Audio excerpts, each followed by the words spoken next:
Hello everyone, कैसे हैं आप सब। स्वागत है आपका हमारे चैनल भाषादीप पर। आज की वीडियो में हम बात करेंगे मुंशी प्रेमचंद्र द्वारा लिखित कहानी परीक्षा के बारे में, जो कि 7th स्टैंडर्ड आईसीएसई बोर्ड के पाठ्य पुस्तक में संकलित है। तो पाठ शुरू करने से पहले हम जानते हैं मुंशी प्रेमचंद्र के बारे में। आइए देखते हैं। मुंशी प्रेमचंद्र जी का समय काल 31 जुलाई सन 1880 से 8 अक्टूबर 1936 तक का है। हिंदी और उर्दू के महानतम भारतीय लेखकों में से एक थे। इन्हें हिंदी कहानी के पितामह और उपन्यास सम्राट के रूप में आदर दिया जाता है। उत्तर प्रदेश के लमही गांव में जन्मे प्रेमचंद्र जी का मूल नाम धनपत राय श्रीवास्तव था। बचपन से ही कठिन परिस्थितियों का सामना करते हुए इन्होंने जैसे तैसे मैट्रिक तक की पढ़ाई की। गरीबी, अभाव, शोषण और उत्पीड़न झेलते हुए वे साहित्य की सेवा करते रहे। बहुमुखी प्रतिभा संपन्न प्रेमचंद्र जी ने उपन्यास, कहानी, नाटक, समीक्षा, लेख, संपादकीय, संस्मरण आदि अनेक विधाओं में साहित्य रचना की। उन्होंने कुल 15 उपन्यास, 300 से अधिक कहानियां, 3 नाटक, 7 बाल पुस्तकें और 1000 पृष्ठों के लेख, संपादकीय, भाषण और अनुवाद आदि लिखे हैं। इनकी प्रमुख रचनाएं हैं रूठी रानी, सेवा सदन, रंगभूमि, निर्मला, गबन, कर्मभूमि आदि, जो कि उपन्यास हैं। सप्त सरोज, मानसरोवर, ये कहानी संग्रह है। इस कहानी के माध्यम से हमें यह समझाने की कोशिश की गई है कि मनुष्य की असली पहचान उसकी शिक्षा अथवा योग्यता से नहीं बल्कि चारित्रिक गुणों से होती है। मतलब उसका कैरेक्टर, उसका नेचर, उसमें दयालुता की भावना है कि नहीं है, उदारता, सेवा भाव, कर्तव्य परायणता, आत्मबल आदि मानवीय मूल्यों की समझ को विकसित करना। हमारे अंदर इस कहानी के माध्यम से ये सब गुण सीखने को मिलते हैं, डेवलप होते हैं हमारे अंदर। कहानी में निहित नैतिक मूल्यों, विचारों और भावों को ग्रहण करने की क्षमता विकसित करना, ये कहानी का मेन उद्देश्य है। प्रस्तुत कहानी देवगढ़ रियासत के दीवान पद के लिए सही पात्र की परीक्षा पर आधारित है। महाराज ने नए दीवान के चयन की जिम्मेदारी अनुभवी और नीति कुशल वृद्ध दीवान सुजान सिंह को सौंपी। सुजान सिंह ने रियासत के लिए नए दीवान के रूप में पंडित जानकीनाथ का चयन किस आधार पर किया, आइए पाठ आगे पढ़कर जानें।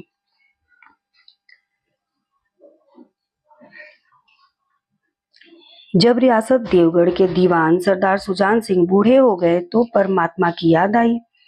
जाकर महाराज से विनय की।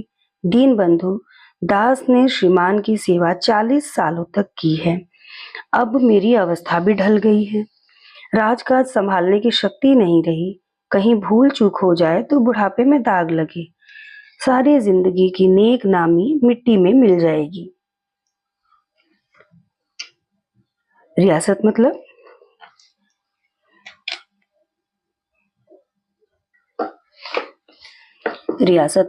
राज्य और दीवान मतलब मंत्री। देवगढ़ रियासत के दीवान सरदार सुजान सिंह अब बूढ़े हो गए हैं। उनको अब ऐसा लग रहा है कि अब मुझे सेवानिवृत्त हो जाना चाहिए, रिटायर हो जाना चाहिए। अब मुझे भगवान पे ध्यान लगाना चाहिए। इसलिए उन्होंने जाकर महाराज से कहा कि दीन बंधु, दीनों के नाथ, दीनानाथ,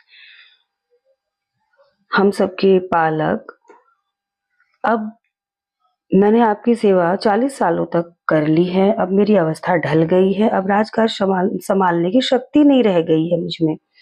कहीं कुछ गड़बड़ हो जाएगी तो फिर किए कराए पे पानी फिर जाएगा। जो मैंने इतने सालों तक सेवा की है, तो बुढ़ापे में मैं दाग नहीं लगाना चाहता। अपनी सेवा, अपने कर्म पे मैं दाग नहीं लगाना चाहता, नहीं तो सारी जिंदगी की नेक नामी मिट्टी में मिल जाएगी। जो मैंने जिंदगी भर नाम कमाया है, अब वो मिट्टी में मिल जाएगी।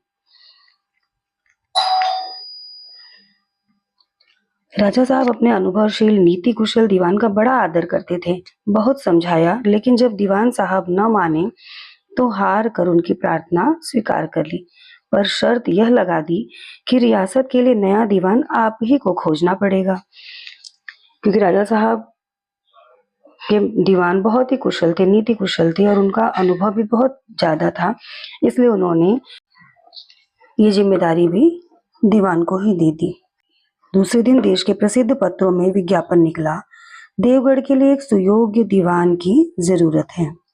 जो सज्जन अपने को इस पद के योग्य समझे, वे वर्तमान दीवान सरदार सुजान सिंह की सेवा में उपस्थित हो। यह जरूरी नहीं कि वे ग्रेजुएट हों, मगर हृष्ट-पुष्ट होना आवश्यक है। मंदाग्नि के मरीज को यहाँ आने का कष्ट उठाने की जरूरत नहीं है।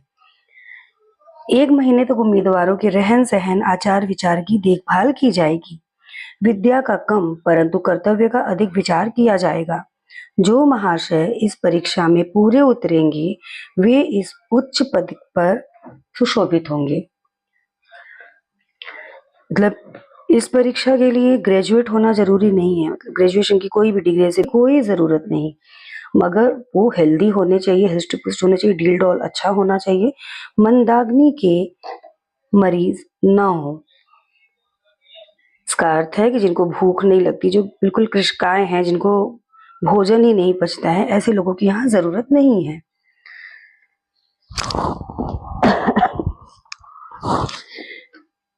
यहाँ डिग्रियों का कम यानी पढ़े लिखे कम होंगे चलेगा, परंतु कर्तव्य का अधिक विचार किया जाएगा। जो महाशय इस परीक्षा में पूरे उतरेंगे, उन्हें इस उच्च पद पर सुशोभित किया जाएगा, मतलब दीवानी उनको ही मिलेगी।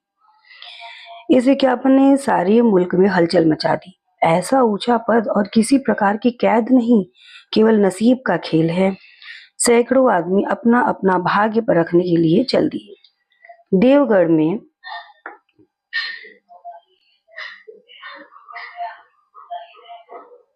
नए नए और रंग बिरंगे मनुष्य दिखाई देने लगे। प्रत्येक रेलगाड़ी से उम्मीदवारों का ऐसा मेला सा उतरता।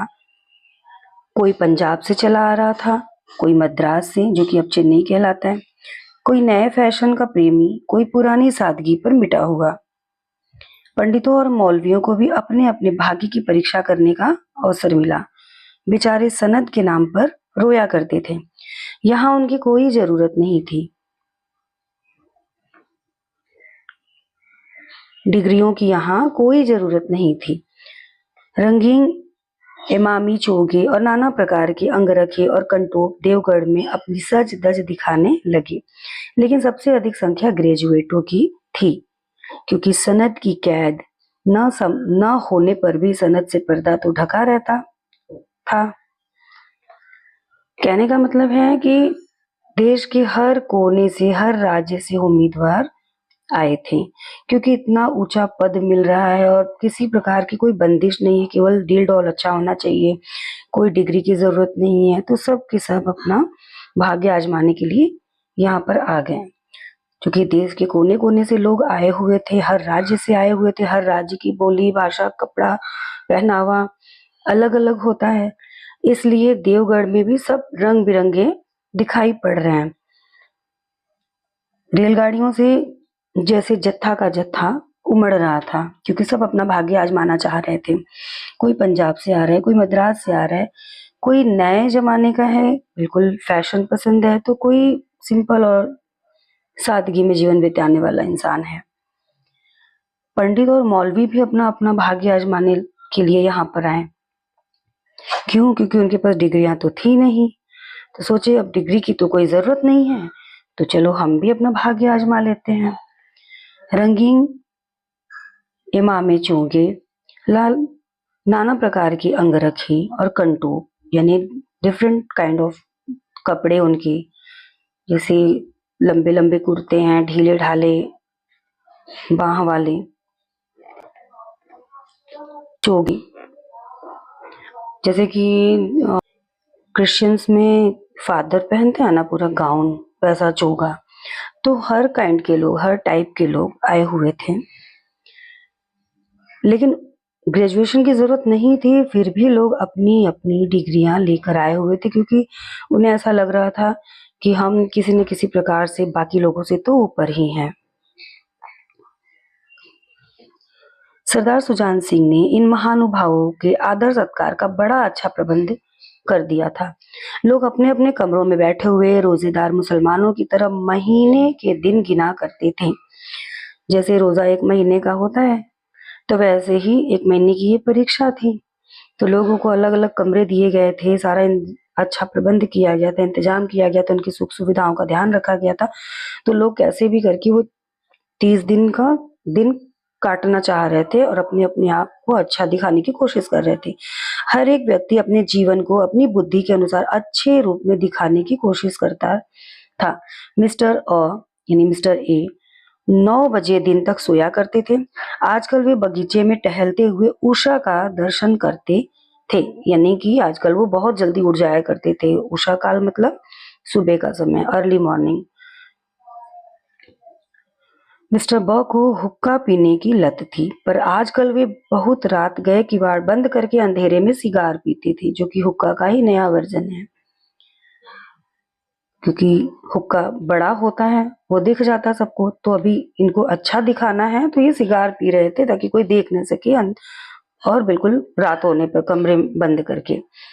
मिस्टर द स और ज को उनके घरों पर नौकरों की नाक में दम था, लेकिन ये सज्जन आजकल आप और जनाब के बगैर नौकरों से बातचीत भी नहीं करते थे।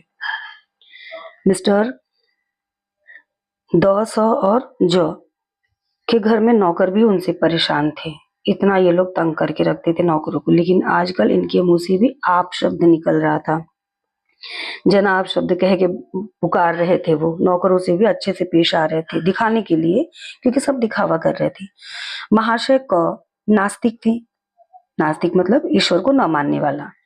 हक्सले के उपासक, जो कि दार्शनिक प्रवृत्ति के लोग होते हैं ना, पूजा करने से क्या होता है, ईश्वर नहीं है, ऐसे विचारक जो होते हैं ना, तो वो इस विचार धारा के लोग थे।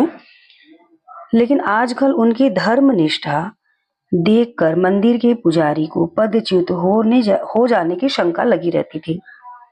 पर आजकल वो इतना ज्यादा पूजा पाठ कर रहे थे, इतना धर्मनिष्ठ हो चुके थे, धार्मिकता में उनकी रुचि देखते हुए मंदिर के पुजारियों को भी डर लगने लगा था, कहीं उनको भी उनके पद से हटाकर इनको ही न रख लिया जाए।